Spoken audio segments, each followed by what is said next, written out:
आज आपण कुठलीही ब्रँडेड गोष्ट नाही पाहणार आहोत. आज आपण बघणार आहोत अगदी लोकल गोष्ट. हिला आमच्या विदर्भात खारवड्या किंवा खारोड्या असंही म्हणतात. आमच्या घरी आम्ही खारवड्या असंच म्हणतो. तर या जनरली ज्वारीच्या बनलेल्या असतात. ज्वारीला भरड दळून आणतात, त्याच्यात हलके मसाले टाकतात, थोडं मीठ टाकतात आणि भिजवतात आणि त्याच्या अशा वड्या पाडून त्या उन्हात कडक वाळवतात. आता ही विकतची असल्यामुळे अशी भली मोठी आहे अगडबंब. आम्ही जेव्हा घरी बनवतो ना तेव्हा अगदी छोट्या छोट्या बनवते. समोरचं टोक दिसतंय तेवढ्या छोट्या छोट्या बनवतो. तर खाण्याकरता हिला ना तळायचं, मंद आचेवर तळायचं. मी अगदी कमी तेल घेतलंय. तुम्ही जास्त पण घेऊ शकता, पण आज तुमची मंदच हवी. हे भसभस मोठ्या आचेचं काम नाही आहे, नाही तर बाहेरून जळतात आणि आतून तशाच कच्च्या राहतात. शिवाय कडक कडक अशा लागतात त्या, कटर कटर अशा, नीट त्याची चव पण नाही लागत.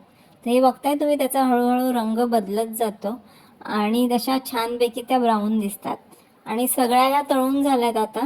तर या अशा ब्राऊन दिसतात पूर्ण व्यवस्थित तळून झाल्यावर.